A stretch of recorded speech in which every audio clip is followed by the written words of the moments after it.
Hey guys, it's Frederik from the FWX podcast.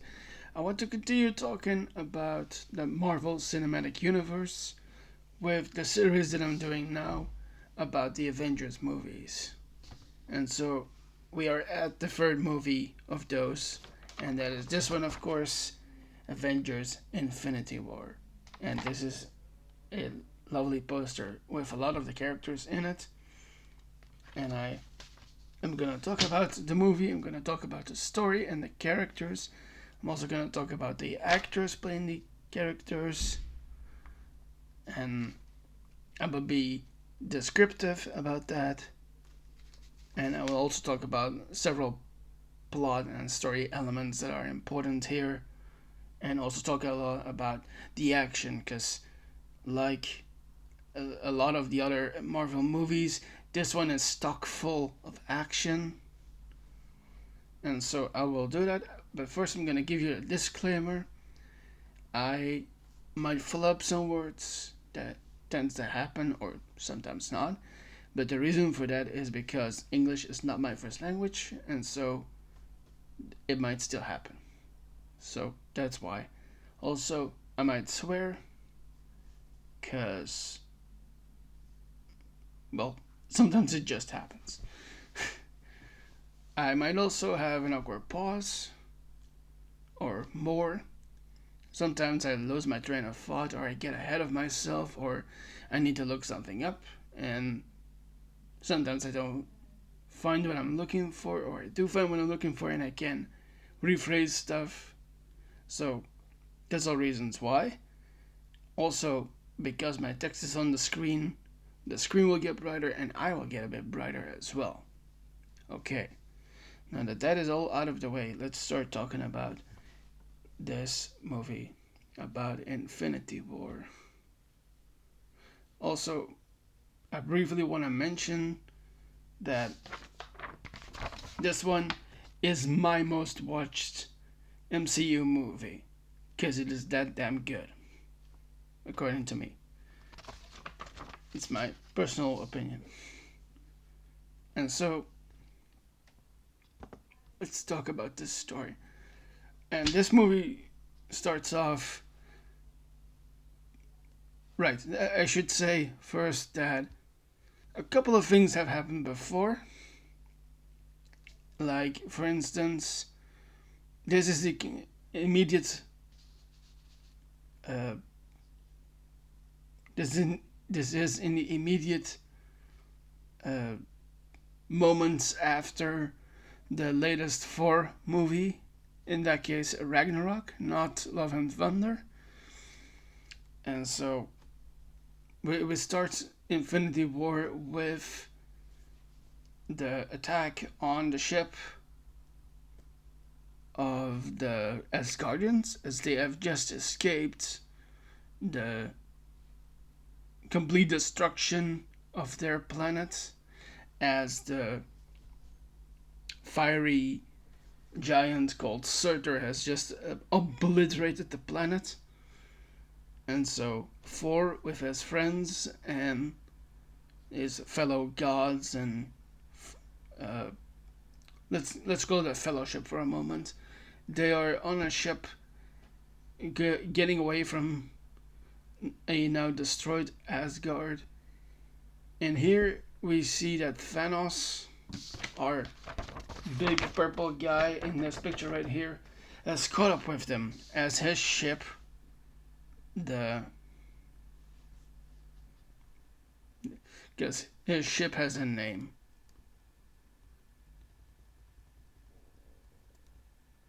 Gonna briefly look it up for a moment.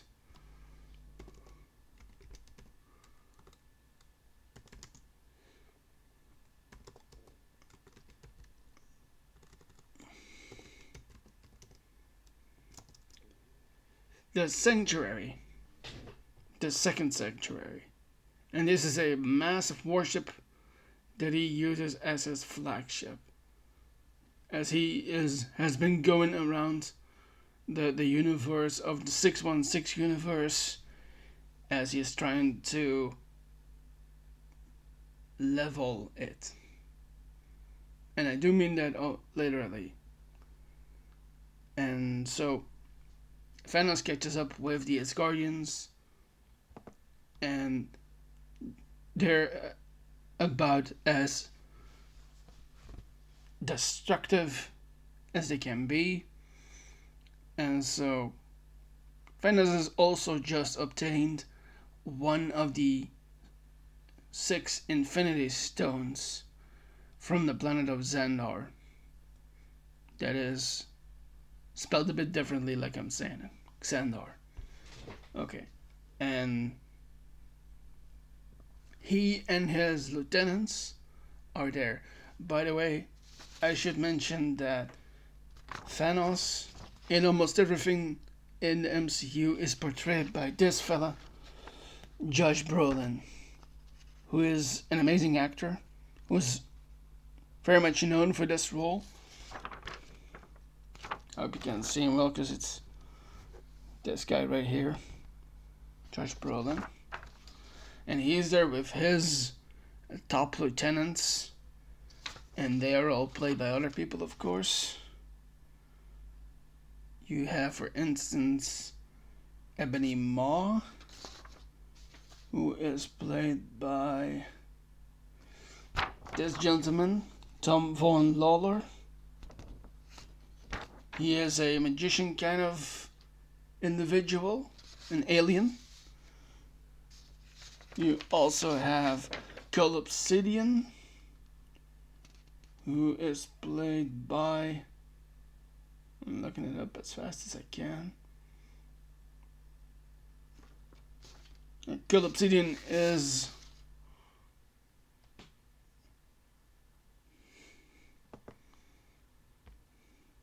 Just to be sure I'm looking it up.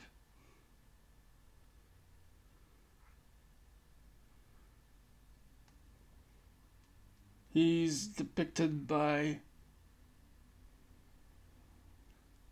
Terry Notary.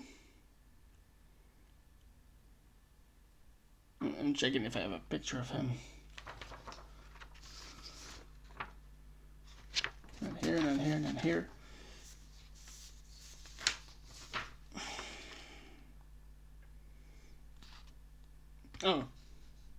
Oh yeah, there was another reason. So anyway, so he is this huge alien that is part of what is called the Black Order, which are Thanos' top lieutenants. You also have Proxima Midnight, who is played by this lady right here, this actress, Carrie Coon, plays her. And also Corvus Glaive is also present, and I do think I got a picture of this guy. Yes, he is played by this gentleman, Michael James Shaw, and Corvus Glaive is it's got like a scythe kind of weapon, and he has a hood on. Okay, so Thanos and his lieutenants are in space. They have just caught up with the spaceship that is carrying the Asgardian survivors. And the lieutenants have just quelled what was left of the friends that Thor has.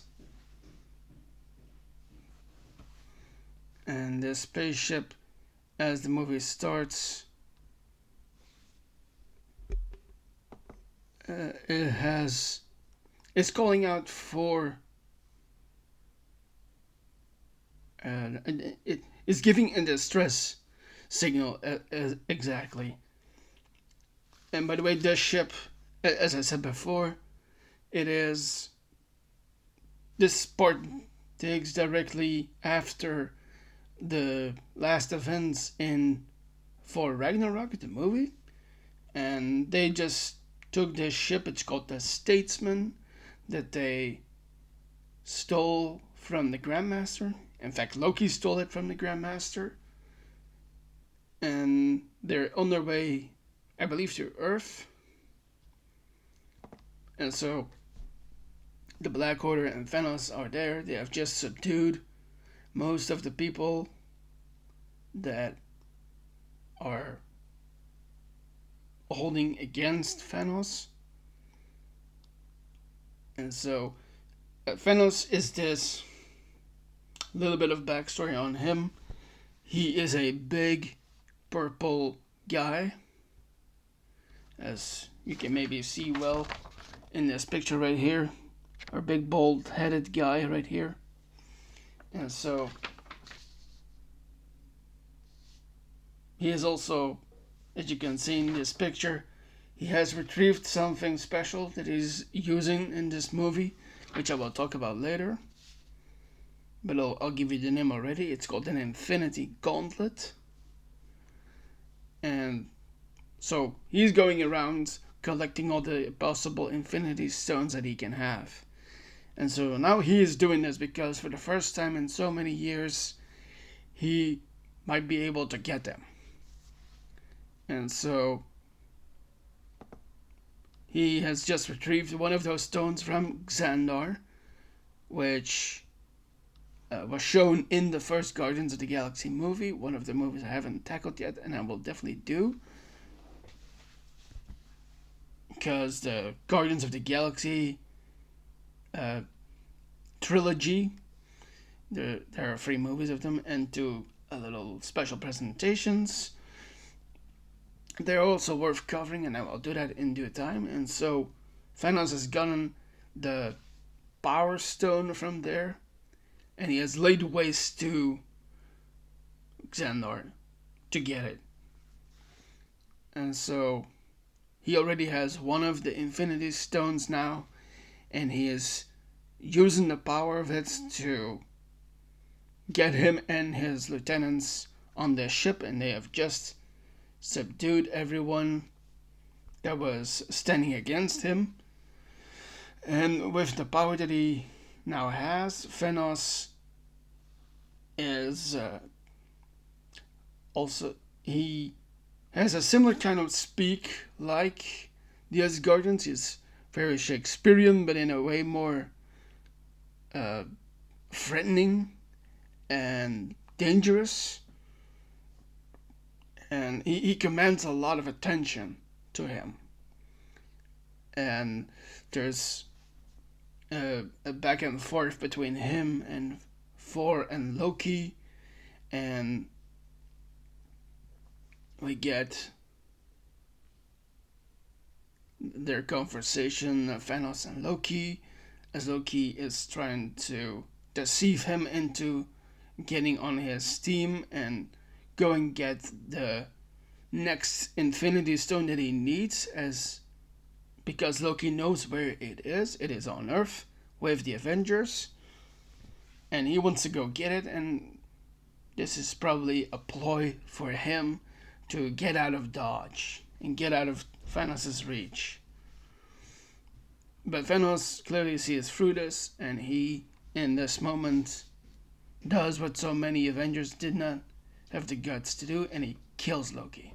He literally chokes him out. And you see Thor, who has been trapped by one of the Black Order lieutenants, wither and cry as his adoptive brother has just been killed. And while he did have something of a love and hate relationship with him, he did love him. And that is, of course, explored in the Ragnarok movie, as Thor has come to the point that I know you will never change unless you do something yourself. And so I hope you do so. And so we get to that point with their relationship, and now Thor is openly upset and grieving his brother, as Thanos has just killed him.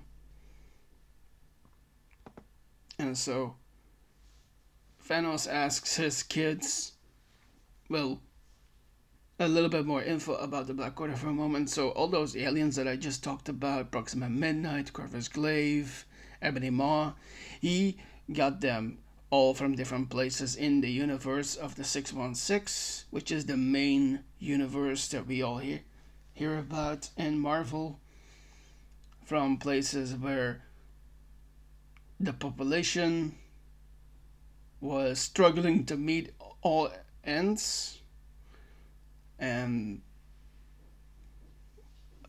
likely to die. I'll rephrase this for a moment. So, all these Black Order lieutenants are basically adoptive children that are acting as proxies for Thanos, and they are not as equally dangerous and threatening and strong as him, because now he has a gauntlet with an Infinity Stone in it, but they can be just as tough and dangerous in a fight without a Infinity Gauntlet. And because nobody knows where they came from, they appear to be very surprisingly strong. Yeah, so that's the info on them. And I said those names, and there are two more of those, as it is explained in the Guardians of the Galaxy movies, because Gamora and Nebula are also two of the Black Order, but now no longer, because they got separated from those.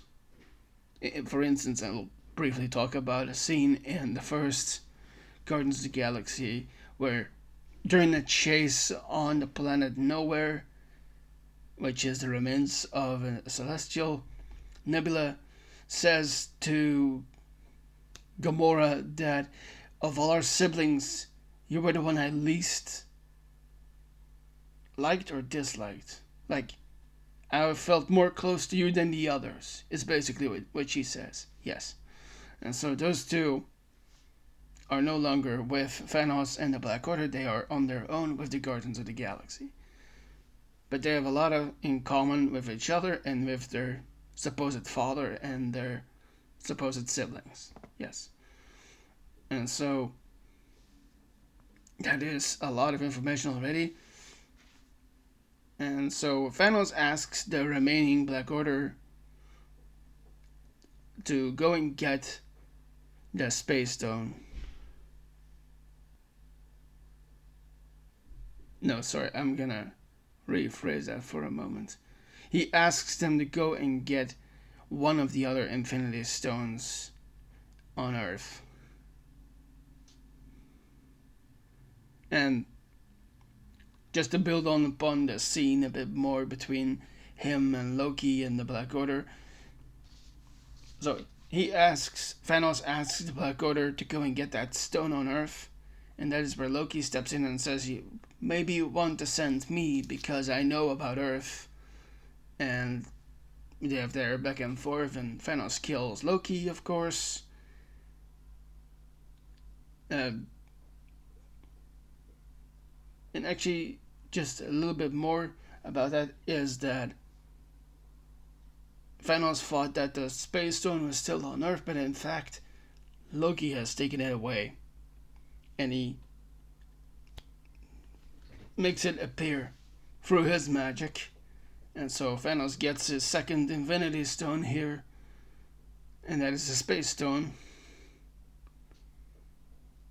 Which at first is just in like one of those cubes. They're like shaped in the form of a literal cube first. The Tesseract is also called, which I have talked about during the coverage of the Captain America franchise. And Thanos, being very strong and very mighty, just snaps his thing apart. Well, not with the snap, of course, but he just breaks it. And inside this cube, the Tesseract, is the Space Stone. And he places this thing on his Infinity Gauntlet, which I will talk about later. And so he is now the owner of 2 of the Infinity Stones.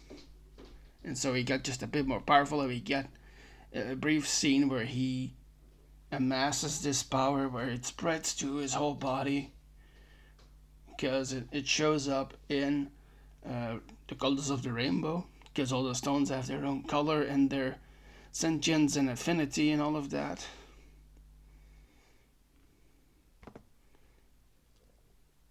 And I should also mention that during this conversation with Loki, he. Well, at the very beginning of the conversation, he says that. Well, in an effort for him to get away, he says, "We have a Hulk." Which is a direct reference to what he was confronted with in Avengers Tower during the first Avengers movie. And so we have a fight between the Hulk and Thanos. And Thanos, of course, despite being a little bit less taller than the Hulk and less powerful, seemingly does lay the Hulk out. And yeah, he basically beats him in this fight, as he is not just a stronger and better fighter, he is way more strategic about his work, which we learn of later as well. And so he's now 2 stones richer and an enemy fewer for him. Yeah, and so he sends his kids to get the next stone. And in an effort to delay Thanos and the Black Order, the dying Heimdall, who is played by, and I've talked about this guy before, he's played by Idris Elba. Yeah, a picture of him right here. Ah, there he is.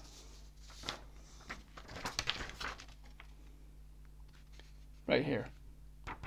Our guy Idris plays Heimdall in this franchise and in this specific movie where he's about to die. And to delay the Black Order and Thanos further, Heimdall uses his last strength and his life to send the now weakened and wounded Hulk away, using the old magic of Asgard to send the Hulk away. And so he gets on his way out of there using the magic from the Bifrost, which was the big rainbow-like bridge that they used in Asgard. And here, because Heimdall sent Hulk away, Thanos takes the scythe that Corvus Glaive is using and kills Heimdall with it as punishment for that. And which causes Thor to cry out once more, as he not only lost his brother, but also one of his best friends that he knew from home. And so this sets the group off to go and get the remaining stones. Yes. And Thanos uses one of the stones, the Power Stone, I believe, to teleport themselves away, and also in the process break the Statesman, the ship that the Asgardians were on, and to hopefully kill Thor in the consequences of that. Yeah. And so he teleports away with them, and we get a tearful scene with Thor as he breaks from his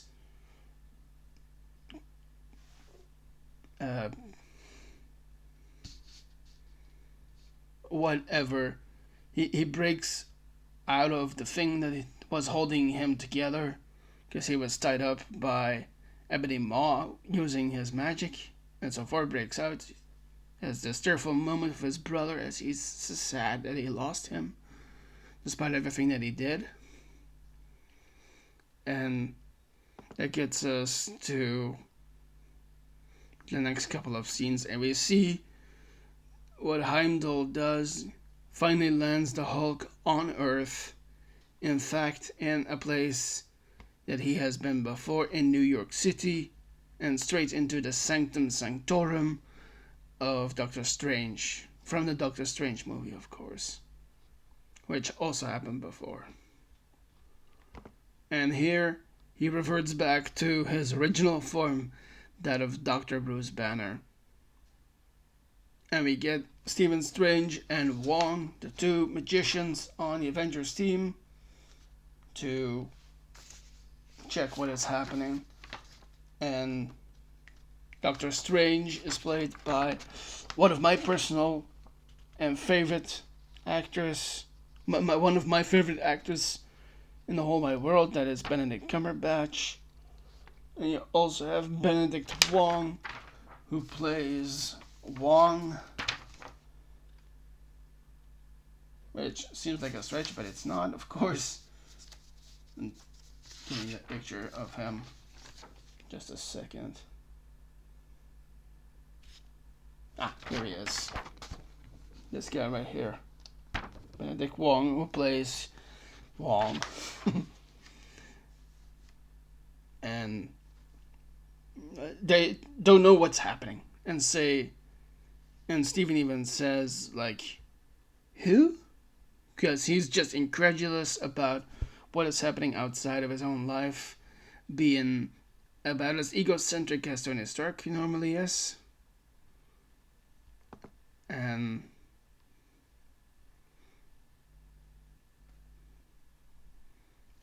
we get a cutaway scene here where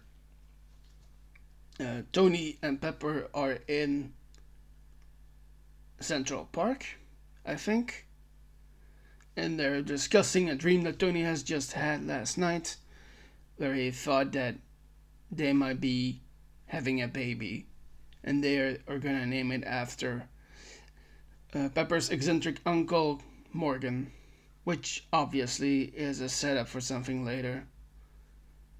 And here we see Steven confront Tony. Well, actually, he magics himself to their location in Central Park, and he says in his own egocentric kind of fashion that the world is at stake and we need your help. And Bruce appears in his normal form, clothed and all, of course. And this convinces Tony to come and check out what is happening. And Tony comes along with them to the Sanctum Sanctorum. And here the Hulk explains, Bruce Banner explains what is happening, as he has been away for so long. Because, to talk a little bit more about the previous installment of the Avengers movies, the last thing we saw in that movie, in Age of Ultron, was that the Hulk was on the Quinjets and went to somewhere, and we don't know where, until we see him for Ragnarok, that he was on the planet Sakaar the whole time, and that he had that adventure with Thor in their movie together. And so it's a direct setup of those events. And they tell each other about what Thanos' plan is, which is to destroy all, no, not all, but half of all life in the universe. And because Tony Stark and Stephen Strange are so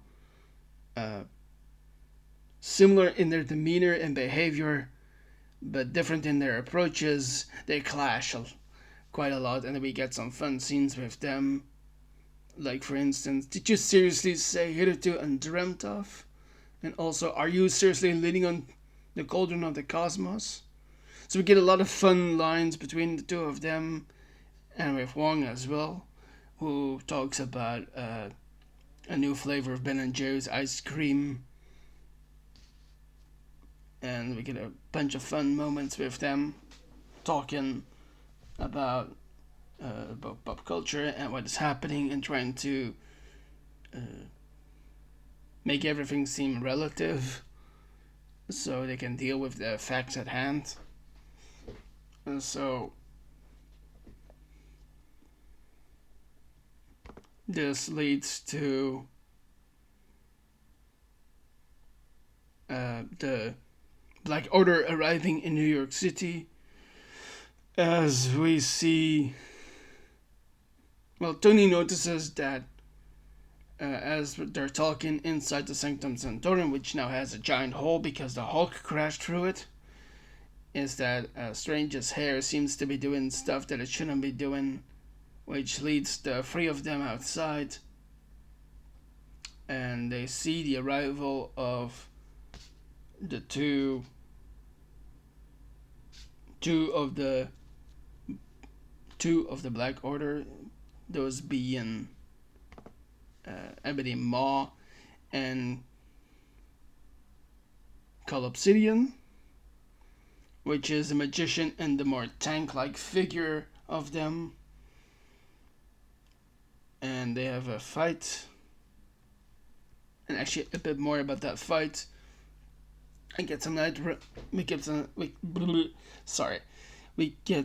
nice references to a couple of things. We get that SpongeBob joke from Stoney about Ebony Maw.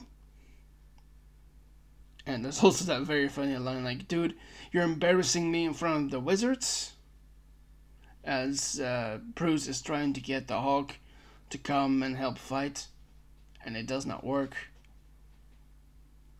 Probably because he got his ass beat by Thanos, and so he doesn't want to come out and help. Which leads to Tony and Steven fighting these two guys, Ebony Maw and Collapsidian. And we have a bunch of fun scenes with them.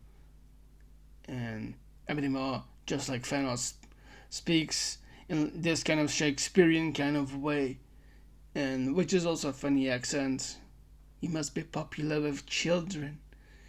By the way, sound off in the comments if you think that's a good British accent or not, or whatever accent that's supposed to be, because supposedly these guys are aliens and should be speaking a different kind of language. But probably to give us more of an understanding, they speak supposedly English in this movie. Okay. And so we get a bunch of fights with them, and so there's also this giant space ship that they have come on, which they have been beamed down from onto the streets of New York City. And this also draws the attention of somebody else that we've now seen in the MCU, and that is, of course, Mr. Peter Parker, one of the most famous residents of New York City, as he is known as Spider-Man. And he gets that scene where he's in the school bus and his hair goes all the way up because of the spider sense that he has. And they call it the spider tingle in the MCU, which I'm not a fan of that name, but anyway. And so he is weirded out by the situation. He senses this. We get that fun Stan Lee cameo as the man behind the wheel of the school bus. "You never seen a spaceship before?" And in instinct, Peter asks his best friends, Ned Leeds. Oh, by the way, I want to show the actors who play these two. So, of course, you have Ned Leeds, who is played by this guy right here, Jacob Batalon. And, of course, Mr. Peter Parker, played by our guy, Tom Holland. Okay. And so instinctively, Peter asks Ned to create a distraction, and Ned, just by sheer coincidence or not, sees a spaceship and he freaks out and he alerts the whole bus, which gives Peter the distraction to get himself out of the bus and go and check out what is happening as he web shoots himself out of there and web slings to what is happening in the streets of New York City, especially to that fight.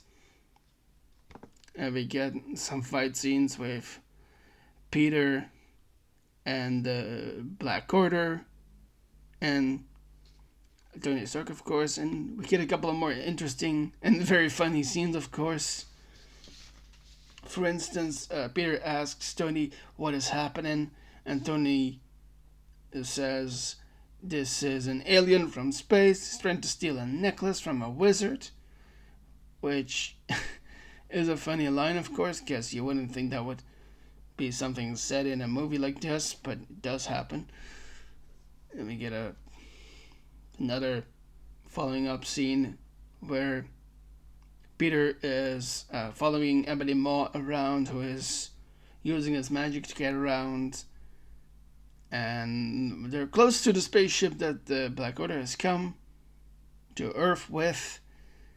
And as Peter is trying to hold on to a lantern in the street, he of course says, "I'm being beamed up," which is obviously a mention of past space alien movies kind of things, because supposedly you can get beamed up to things, which apparently does happen. I don't know how many of you have seen Secret Invasion, but in fact, in that series, Nick Fury does get beamed back to Earth from the spaceship in that series. Little side thing here that I wanted to say. And so, well, all of this is exactly happening because Ebony Maw managed to get Strange's a person to come with him on the spaceship, because Strange is holding on to one of the other Infinity Stones that they need, which is the Time Stone, hidden inside the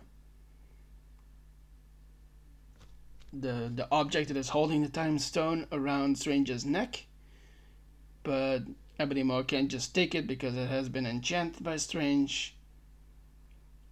And so Peter and Tony get on the ship while Wong stays behind to guard the sanctum, as he is now probably the active Sorcerer Supreme. Yeah.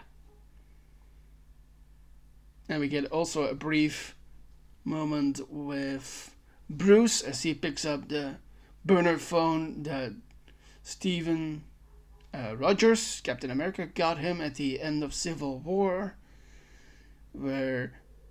so that Tony can contact Steve in case of help. And so Bruce says, I'm gonna do this phone call with Steve for help,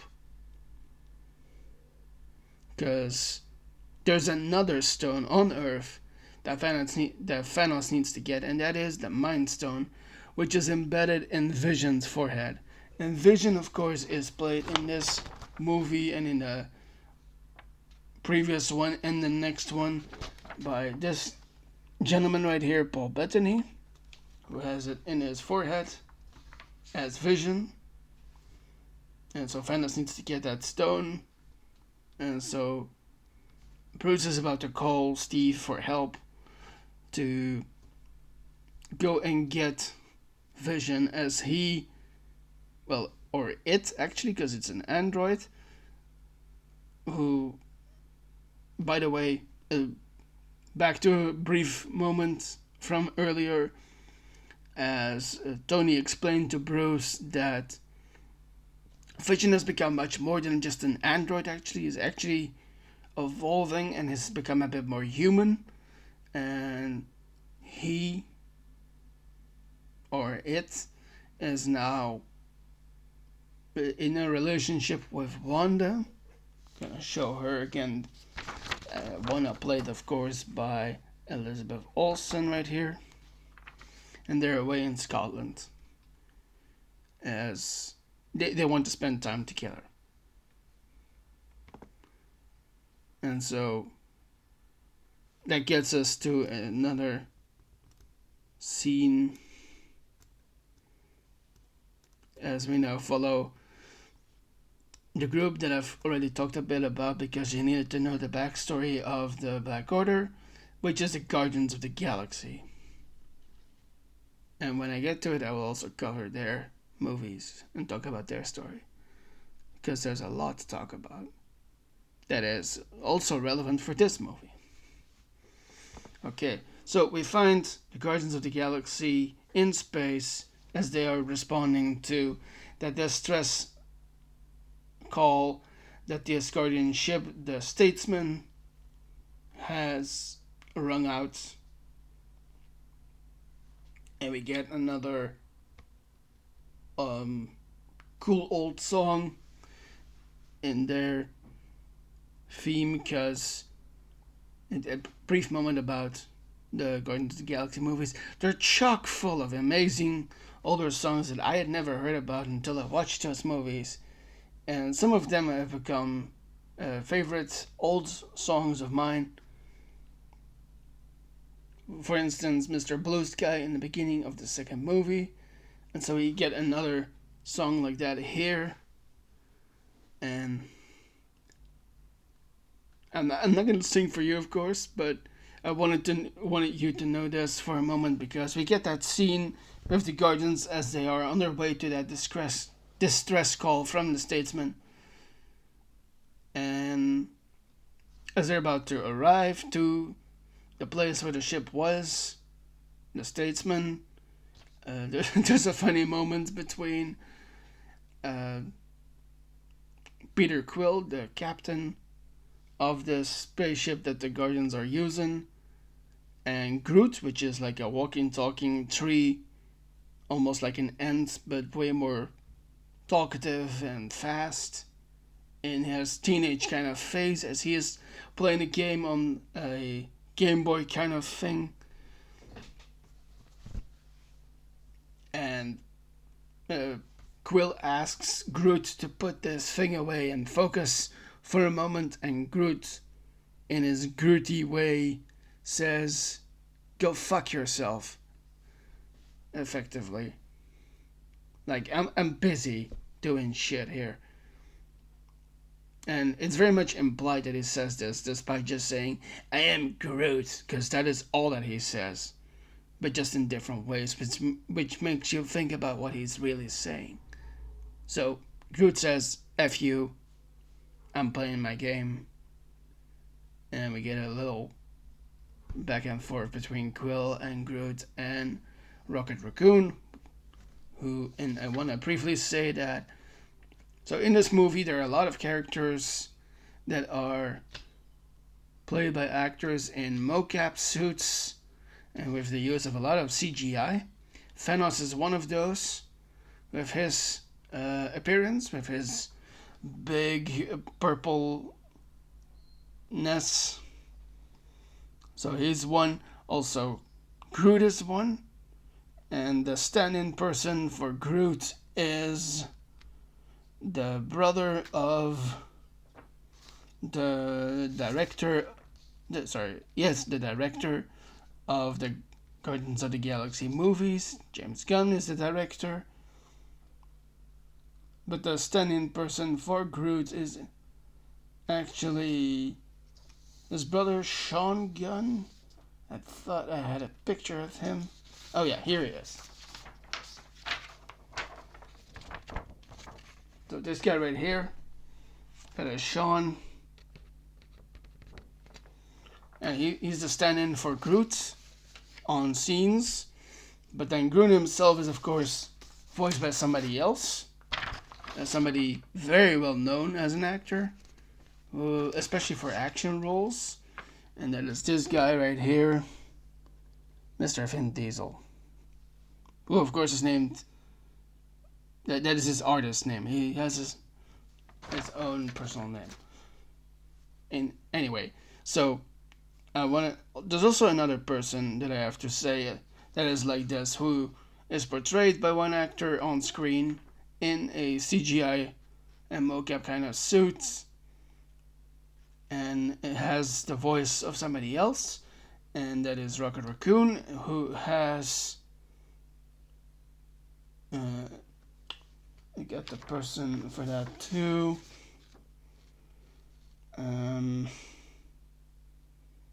Well, actually, then almost an entire team has like a lot of prosthetics or CGI mocap suits. For instance, we also have Drax the Destroyer, who is mainly covered in prosthetics, played by Dave Bautista, of course. You also have Gamora, who is played by. Where is she?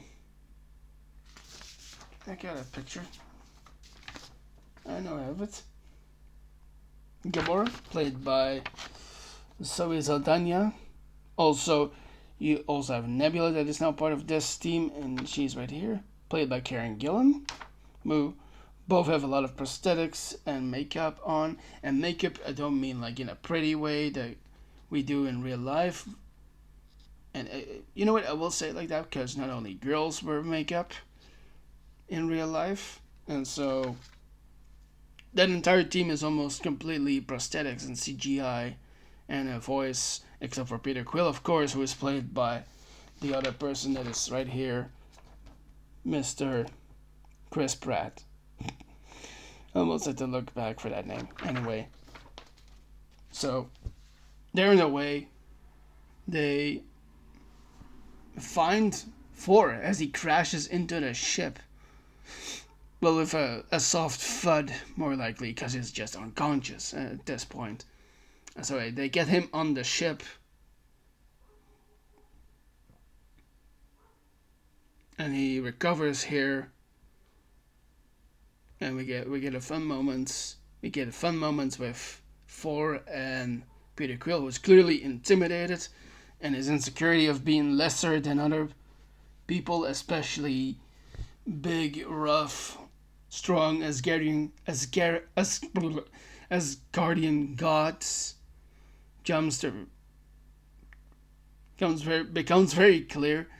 It becomes very clear that Peter Quill, played by Chris Pratt, is very intimidated by Thor, played by Chris Hemsworth, of course. I'll show you his picture, of course, because, well, who wouldn't? And so he's very intimidated by him. The whole team is more admiring of him because he just has the literal body of a god. And so Quill, in an effort to try and make him seem more tougher, tries to copy Thor, and it's another fun moment, and they have their back and forth. Are you trying to copy me? Get a bit closer to the microphone to do that. Are you trying to copy me? He's trying to sound like me. And they have that scene. It's very funny, very cute, and so Thor basically has like a little brainstorm session with the group, as Thor has a lot of know-how about the Infinity Stones and about space and all of that. As Thor does surmises that Thanos is likely to go after the next stone, which is the Reality Stone, which has been taken away for a long while, and they know that because they were the ones getting the Reality Stone. Gotta check for a moment if I'm right. Yes. Well, they kind of both know about it because in an earlier Thor movie in the Dark World, the friends of Thor from Asgard got the Reality Stone to Tenler Tivan, who is also in this movie, by the way, a bit later. which I will talk about in a second. I got that actor here. Got a picture of him. Aha, here he is. Tanner Devon, or also known as the Collector, played in this movie by this guy right here, Benicio del Toro. And he's on Nowhere, which is a place I've talked about before, which is effectively the severed head of a celestial. And celestial, you have to think as not like a god, but more like a creator of the universe. And it's just a giant severed head you can be in. And in fact, the third Guardians of the Galaxy movie takes a lot of place on this thing, because it's not just a remaining part of a body of a creator of the universe, but it's actually a place where you can stay and be in. And so the team splits up. You have Rocket and Groot, who go with Thor to a place called Nidavellir, which is an old star that has been ablaze for a very long time, where Thor is hoping to get a new weapon because he no longer has his hammer, Mjolnir, and which is also part of that conversation that Thor has with the Guardians, that I need to get a new weapon so I can face Thanos, in that Shakespearean, Australian, British-like accent that he has as Guardian God. And so the group splits up. Thor and Rocket and Groot go to Nidavellir to hopefully get a new weapon for Thor. And the others go to Nowhere, to that severed head of the Celestial that I talked about, and hope to stop Thanos from getting his hands on the Reality Stone. And then we get contrasting scenes between the two of them.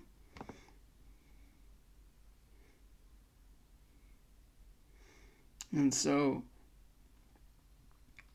we get a couple of scenes with Thor as he is traveling in a pod, basically like a shuttle for transport from one place to another.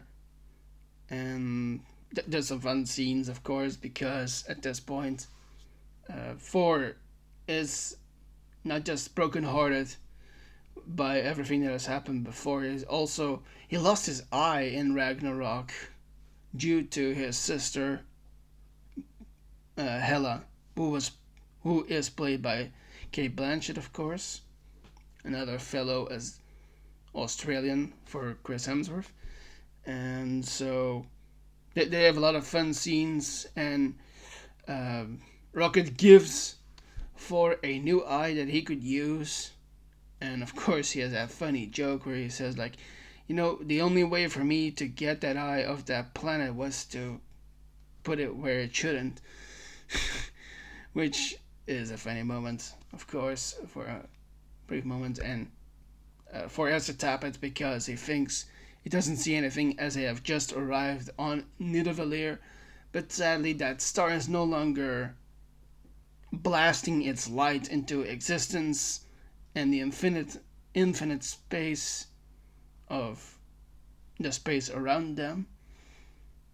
And so they go and investigate what has happened, and they find that thing that I talked about that Thanos uses on his hand, on his left hand and arm, the gauntlet, has been made on Nidavellir by the occupants of this place, which are the dwarves. And we meet the last one of those, who is played in this movie by this amazing actor, Peter Dinklage, who is an amazing actor from Game of Thrones, who portrays Eitri, the Dwarf King, who works to make weapons on the star of Nidavellir. And Eitri had the idea of, what if I just do what Thanos requires of us? And so he was the one that made the Infinity Gauntlet. And then, just for the sake of it, uh, Thanos decided to kill everybody else instead. And also took his hands, because he just has like two clumps, basically. He can't really do a lot of anything anymore. And for some reason, the dwarves, well, normally dwarves are portrayed by, I will say, smaller people in pop culture, but in this movie specifically, E3 is like a large dwarf. And that is just for this movie that I want to say this, because it's such a contrast with what you usually see of dwarves. And so, for an E3, along with Groot and Rocket, work to get a new weapon for him. And this thing actually has a name. It's called Stormbreaker. And so they work together to get this new weapon for Thor. Meanwhile, we meet the rest of the Guardians as they are arriving on nowhere. Again, that celestial head I talked about. And they find out that Thanos already has the Reality Stone. As, well, the scene goes that it looks like Gamora manages to kill Thanos with that retractable blade that she has. But this is just a pure illusion made from the Reality Stone that Thanos has now obtained from Tenler Tivan, from the Collector, as this was all just a ruse. And Thanos uses this moment to lay the Guardians out, and just like in the comics, he reduces especially Mantis and Drax to almost an exact recreation of what happens in the comics. And Peter, of course, tries to defend Gamora as... And I have to get back to a scene from before where Gamora asks Peter to kill her if it ever comes to that. And here it supposedly does come to that, as Thanos is suggesting that Peter do it. To show him what kind of character he is made of. And while Peter does not want to do it, he does have to do it because there's no other way. And this gets him just a bit of respect from Thanos. And he ends this scene with, "I like him." And they portal away. And the whole reason why Thanos was hoping that the Guardians came, not just to defend the Reality Stone, but because he had learned from Nebula, played by Karen Gillan, that actually Gamora was holding on to a secret all this time, and that she knew where another Infinity Stone was.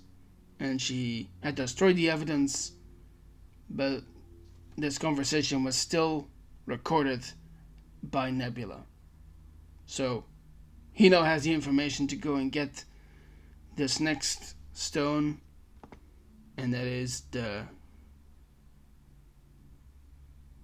Soul Stone. So I briefly want to say that all these Infinity Stones, I have said before, they kind of have their own personality and sentience and personality, basically. And this next stone, the Soul Stone, has a kind of a special place among the 6 Infinity Stones itself. And this information Thanos and Gamora get when they go to the place where the Soul Stone is being kept, which is a place called Vormir, which, as it is later revealed to us in Avengers Endgame, is a dominion of death, basically. I hope I remember that right. I'm gonna look it up just a second. Vormir.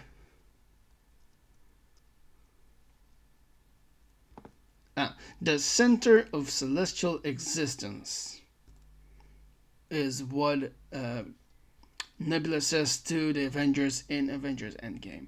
Yes, I wanted to briefly mention that because this is an important place right now for Thanos and Gamora to go.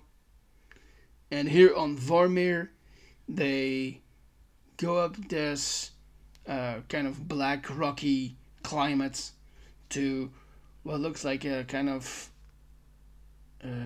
ritual which they have to do to get the stone.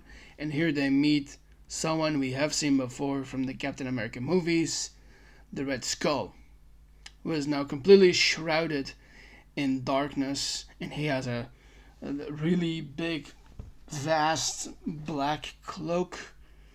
And this person in this movie is played by somebody else. And I do have a picture of this person. Here. It's this gentleman right there, Ross Marquand, who portrays Red Skull in this moment. And most likely a lot of CGI and some prosthetics for his red face. So, and the Red Skull says to them what they need to do to get the Soul Stone. And it's effectively a soul for a soul, a life for a life. You have to get rid of that thing that you care the most about, or in this case, the person you care most about.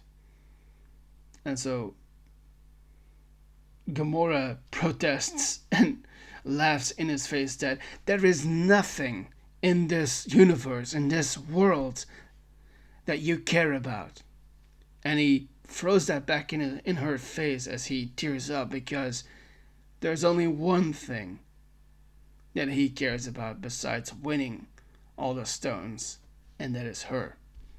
And so without much ado, he throws her off this cliff, and he's very sad and upset about this because he did not want to do this, but he had to do it, so he just did it.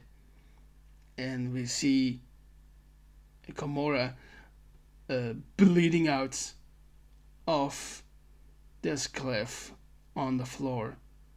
And actually, I want to say here for a brief moment, and when you see that scene, it kind of looks like something has fossilized into the ground beside her, almost like another body. And so this starts the ritual to get the Soul Stone, and Thanos wakes up conscious into a pool, and in his hand is the Soul Stone. And this gem looking thing is orange, and he places it on the gauntlet, which makes him more powerful and stronger than before.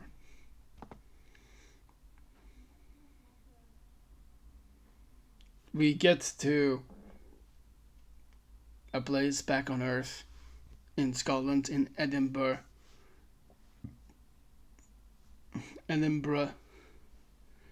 where we meet back up with our two out of space aliens, Proxima Midnight and Corvus Glaive, as they ambush Wanda and Vision, and they have a fight as the two aliens are trying to retrieve the Mind Stone in Vision's forehead.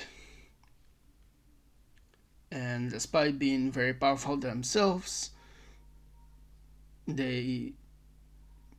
because they're powerful themselves, they do fend off Corvus and Proxima for a while at least, until they finally get into a place, I'm thinking a terminal for trains, and here they are given reinforcements as we see a bearded Captain America arrive of course, played in all the MCU movies by this fella right here, Chris Evans, along with a couple of other figures like Black Widow, played by Scarlett Johansson, and also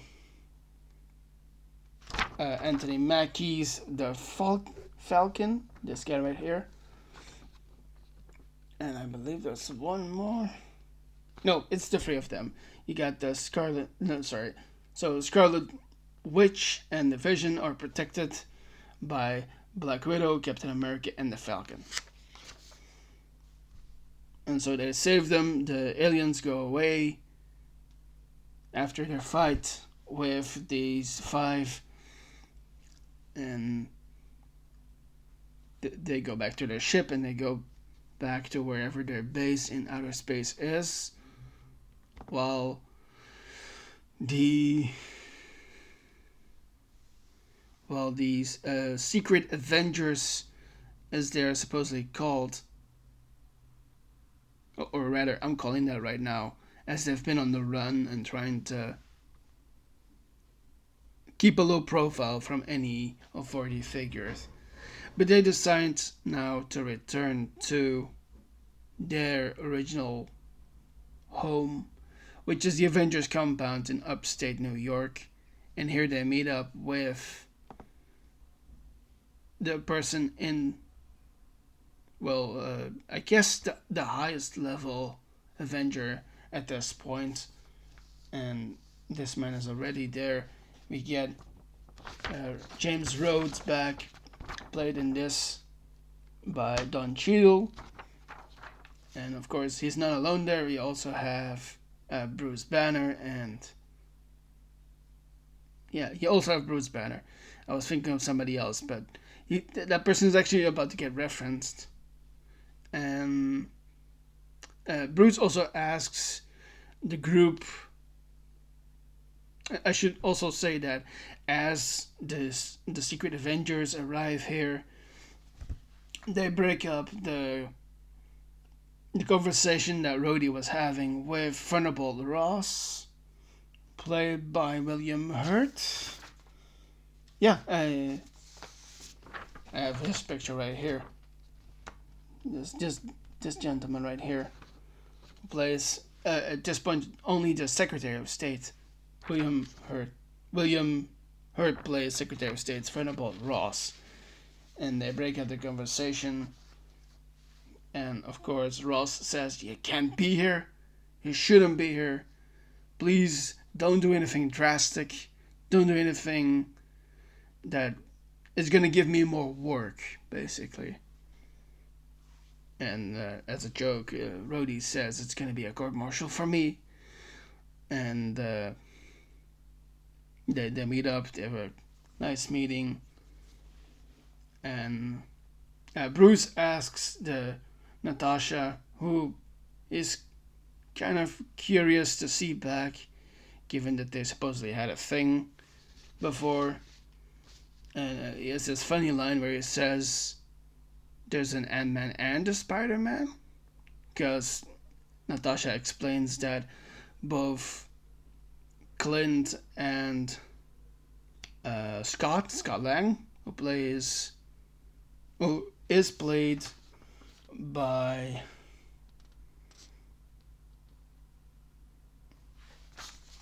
it's a little less important in this movie, but I'm gonna show him nonetheless. Come on, I got 3 pictures here. Here he is. Right beside Ned Batalon, you have Paul Rudd, who plays Scott Lang, Ant-Man. And I wanted to reference that. So, that's a funny line, of course. There's an Ant-Man and a Spider-Man. And this leaves the group to ask what they should do, of course. And Vision gives his own opinion, of course, as he's been thinking about what to do about the Mind Stone embedded in his forehead. And it is widely suggested that they go somewhere where they can keep the Mind Stone away from Thanos. And so the whole group, the Avengers, now back assembled for the large part, go to Wakanda, where they have protection, supposedly. And Steve also believes that maybe they do have the resources to get the Mind Stone out of Vision's forehead.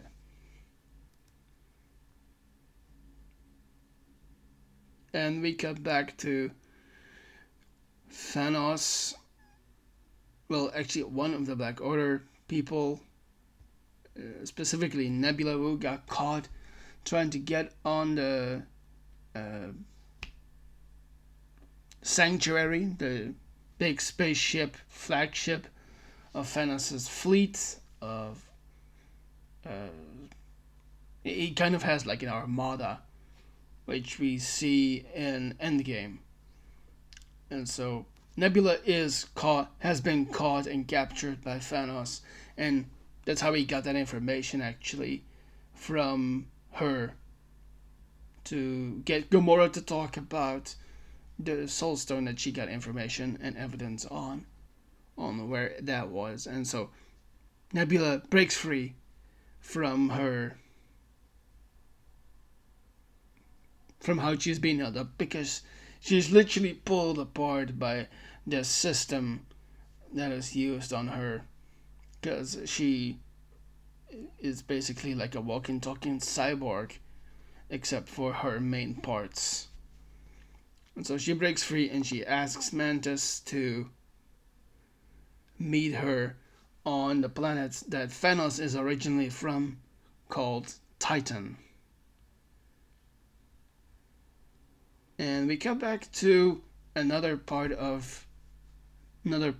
on the Black Order, to Ebony Maw, who is bringing Doctor Strange to Titan as well to deliver the Time Stone to Thanos.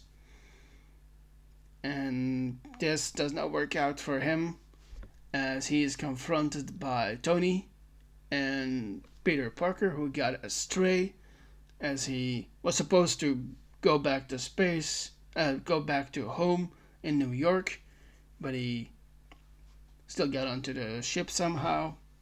We see that in the movie, of course, but that was Tony's intention, to let him go home and not be part of all of this.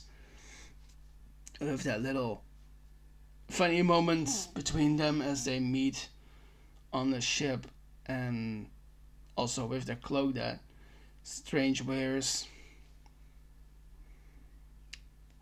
And working together, they get rid of Ebony Maw, who has been holding Strange. And we get a lot of funny scenes with these guys, because they make a lot of popular culture references between the three of them. Yeah, three of them. And so they blast Ebony Maw into space, and he is killed by the cold vacuum of space. And they meet the Guardians on Titan, and they have a fight, as they do not know what the hell is happening. And maybe once more have a very fun moment, including one improvised, which has become quite a bit of a meme, where you have Peter Quill holding Spider-Man and having his gun trained on him.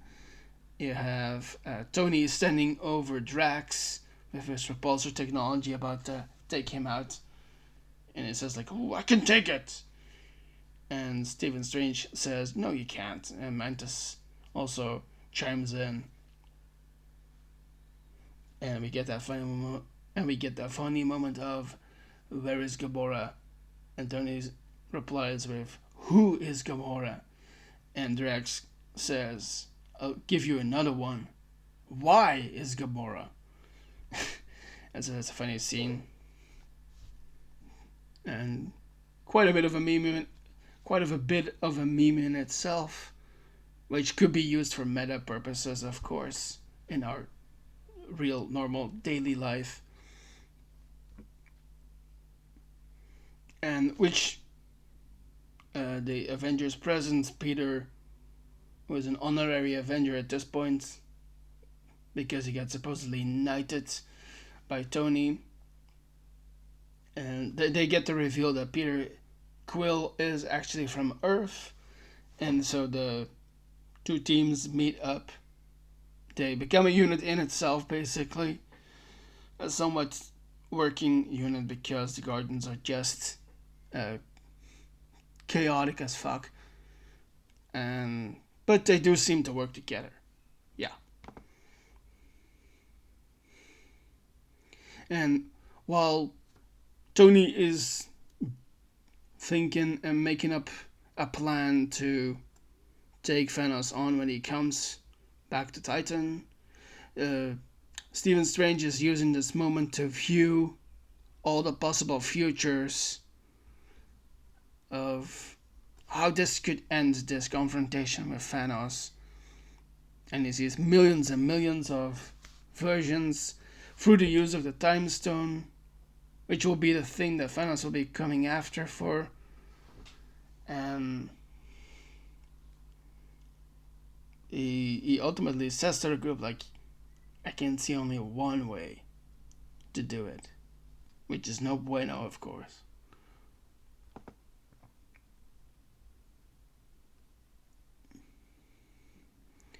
And so the plan for them is to get the Infinity Gauntlet off of Thanos,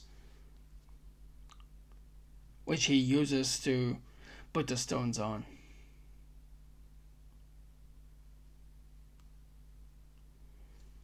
And of course, Thanos does arrive on Titan, and he has this philosophical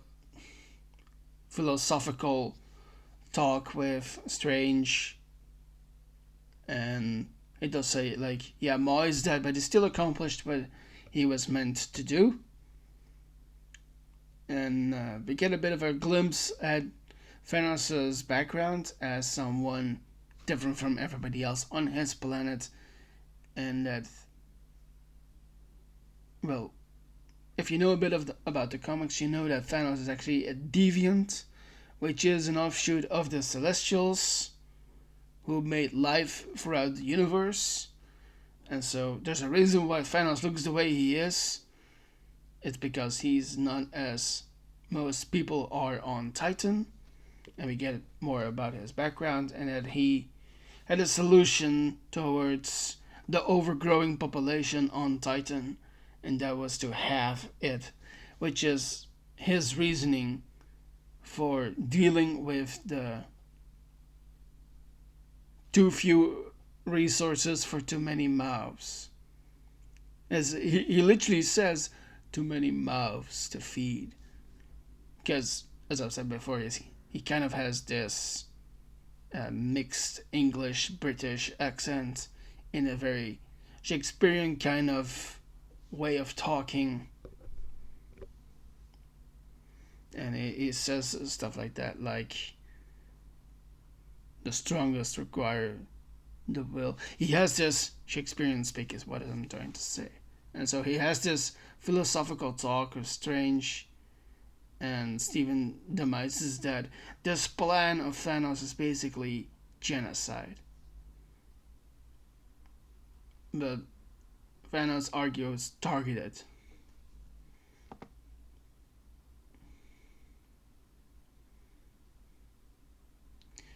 And his whole plan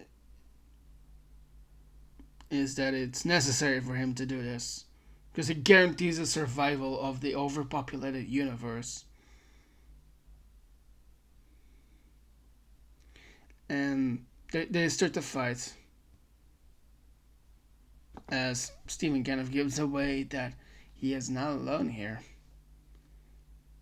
Because he says something along the lines of, you will find out that your will compared to ours will be equal. And so we have the fight between Thanos and Strange and the rest of the Guardians, and then Peter and Tony. And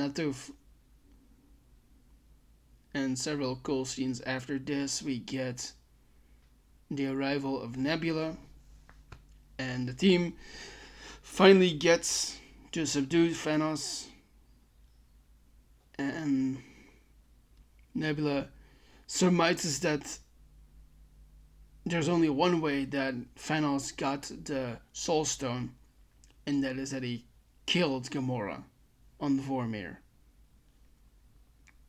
And I want to briefly butt in about something personal for me. Here we get two of my favorite scenes in the whole MCU.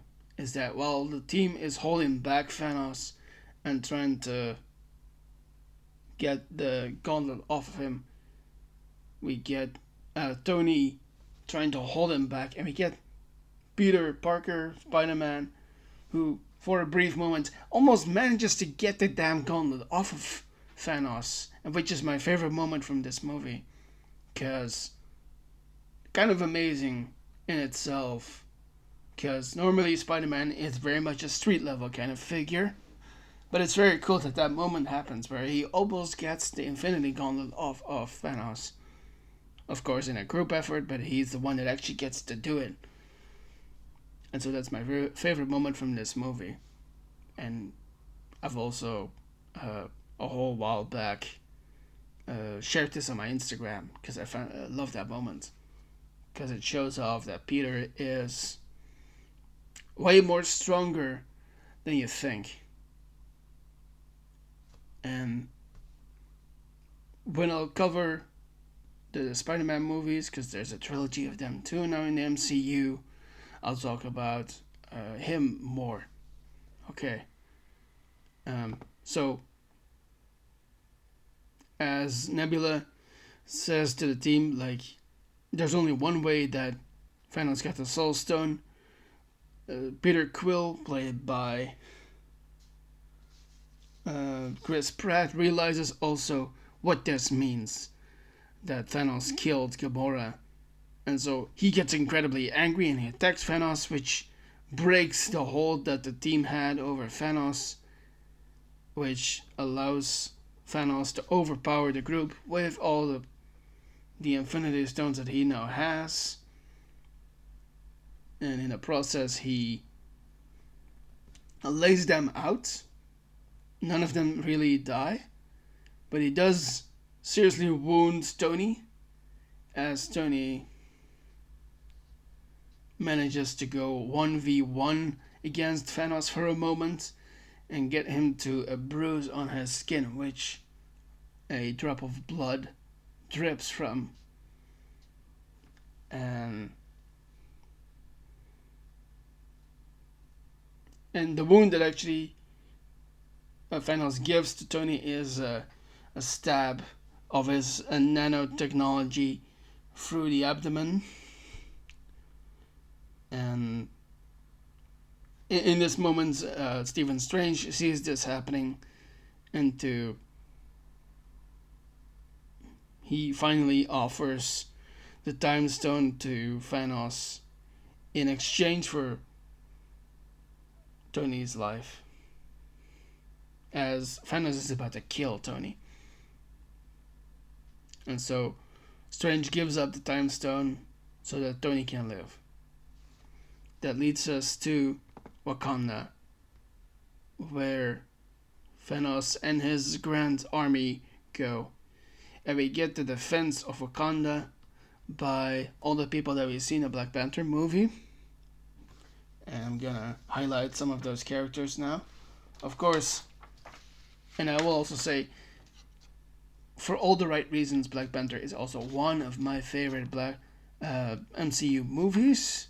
And in this movie, the Black Panther is still played by this amazing actor, of course, Chadwick Boseman, who sadly passed away a couple of years ago. You also have his accompanying side characters who are relevant in this moment, like his sister Shuri, played by Letitia Wright right here, and also M'Baku, played by Winston Duke, who I have seen in a series before in Person of Interest, where he played a interesting role, and also someone that he knows well, who is the general of the Dora Milaje, the top elite warriors of Wakanda, played by Danai Gurira from The Walking Dead. And I think there's maybe one more person that I should talk about here. No, those are pretty much the leading figures on the Wakandan side. And so, before Thanos gets to Wakanda, we see Steve and the Avengers arrive, and Steve reunites with one of his not with one of his, but his real best friend, Bucky Barnes, who is of course played by Sebastian Stan. I have his picture somewhere here.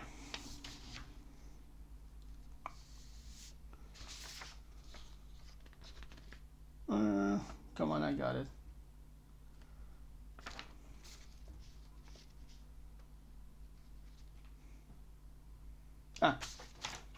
Right besides Chris here, you have Sebastian Stan, who plays Bucky Barnes, Steve Rogers' best friend, and they meet up.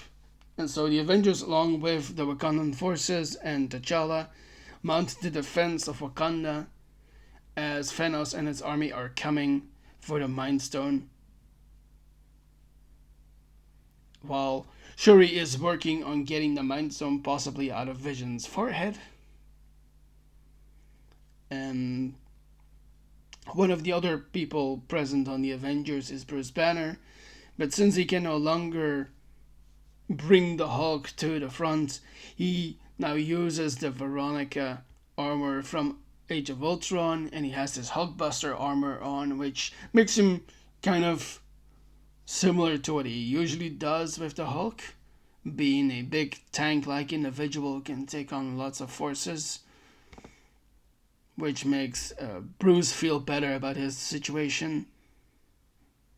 And so the battle breaks out between the Avengers and the Wakandan forces against the invading alien force that Thanos commands, who are there with their generals Proxima Midnight and Corvus Glaive.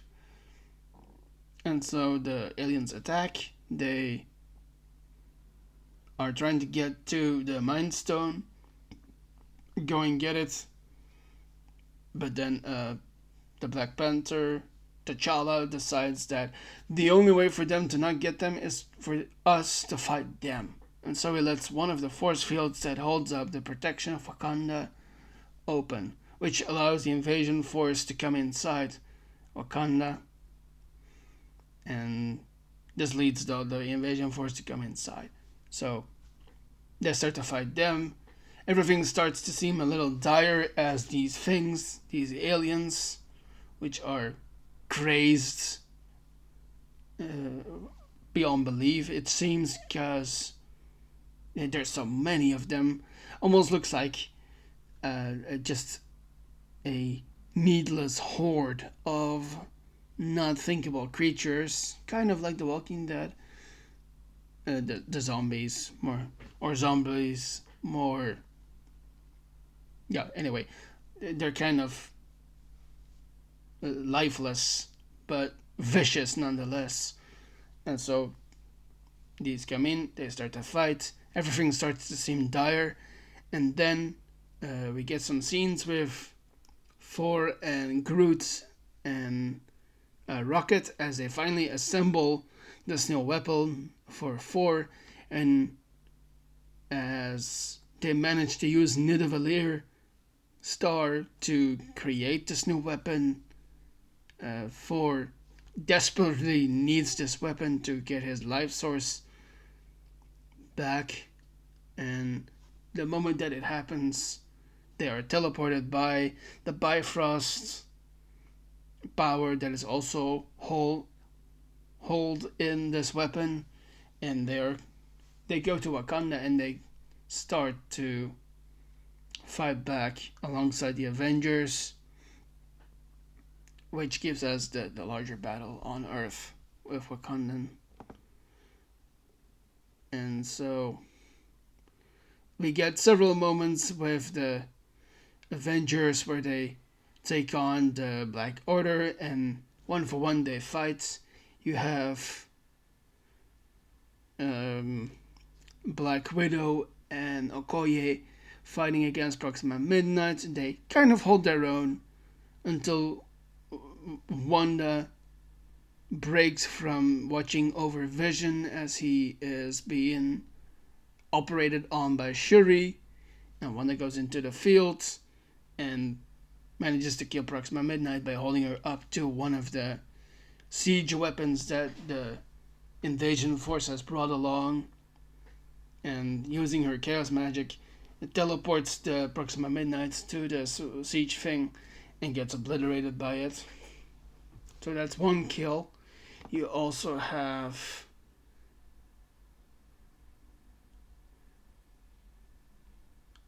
Cull Obsidian, who fights with Bruce Banner in the Hulkbuster outfit, and Bruce shows off that he doesn't need the Hulk to fight a monster, and while the armor of the Hulkbuster loses an arm, Bruce uses this to strap it onto the hand that Cull Obsidian lost and fire him into the force field of Wakanda, killing Cull Obsidian.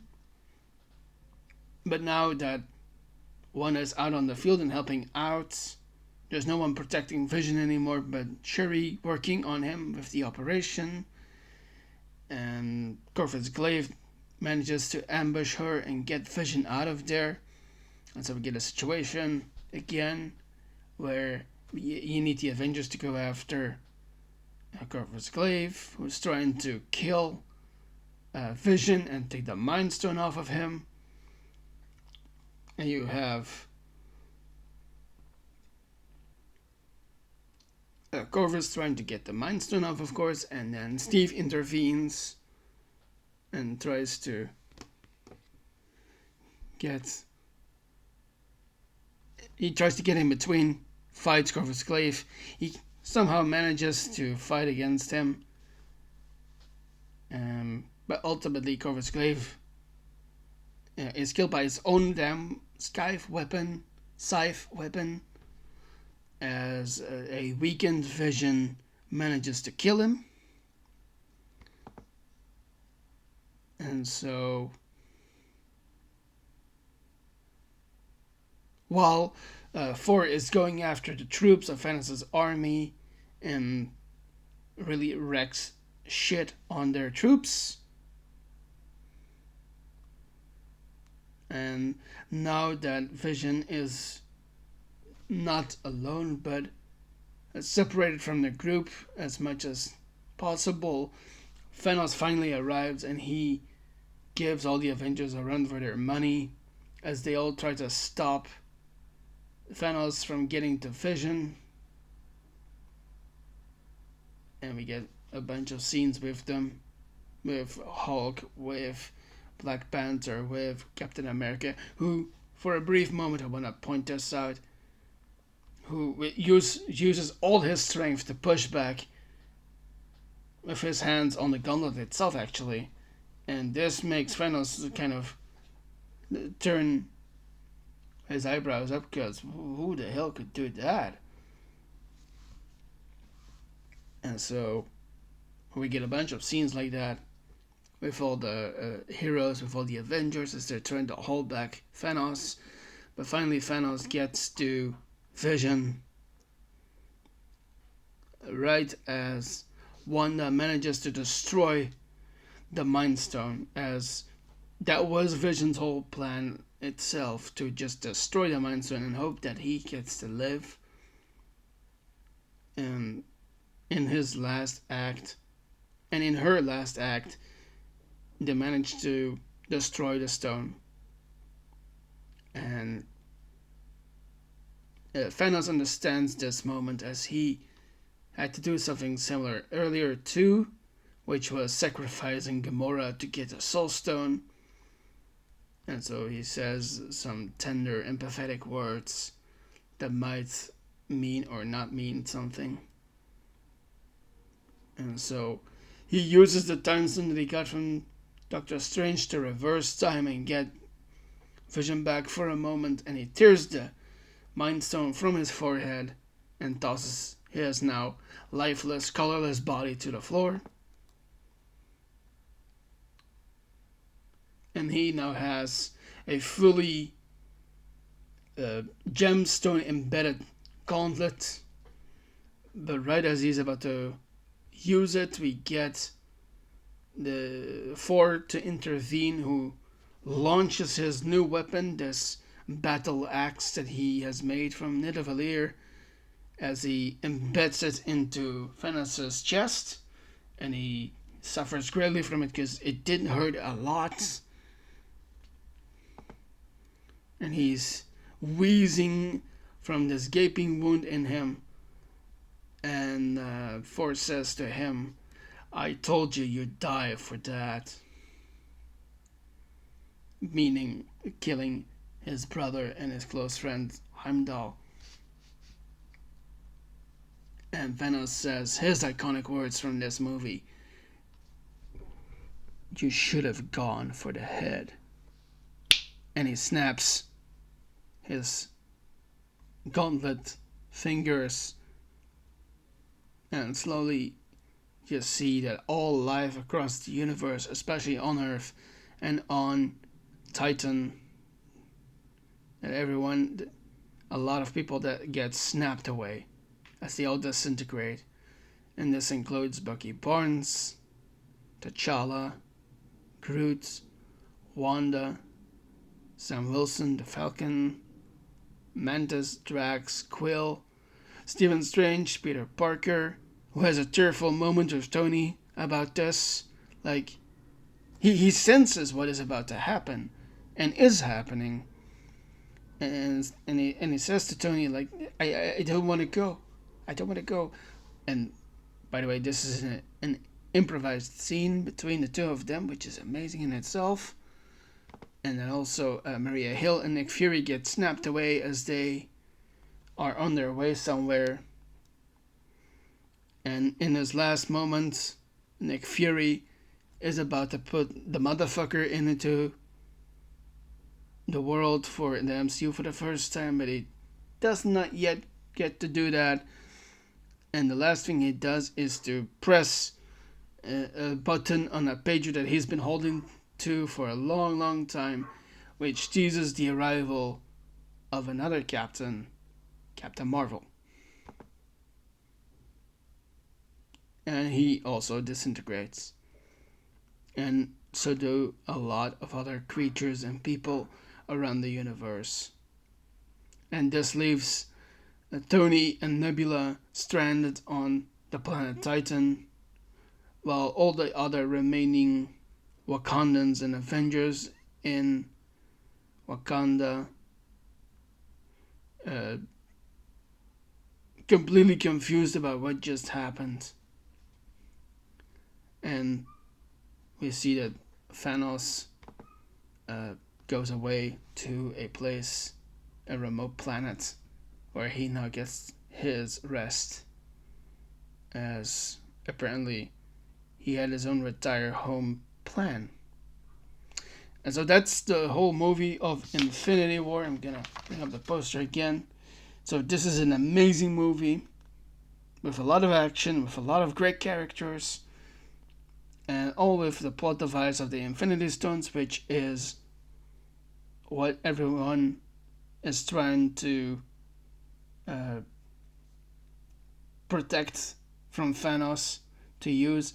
Now, obviously, it says Avengers Infinity War, and I very much agree that it's about them, but in my honest opinion, I find that actually this is a villain story for Thanos exacting his plan to get all the Infinity Stones.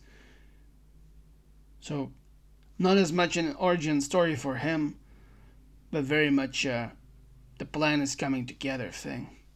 With ultimately the ultimatum where Thanos snaps his fingers and reduces life in the universe to half. And so I want to thank you for sitting through all of this to hear me talk about this story, which I have seen a lot. It's my most rewatched movie from the MCU. It is an amazing film, and I will gladly highlight that it is worth seeing it. And so I want to thank you for all of that. And also, before I end this, you can comment below if you want, and please be friendly to each other. You can also like this video, and you can subscribe to the channel in that icon close by. Also, please share this with friends and family and people from work or people here online on YouTube or on social media if you like. You can also follow me on social media. I'm Frederik, the host of the FWX podcast. Thank you for all of that, and I will see you in the next episode where we will be covering Avengers Endgame on the FWX podcast. See you in that video next. Goodbye for now.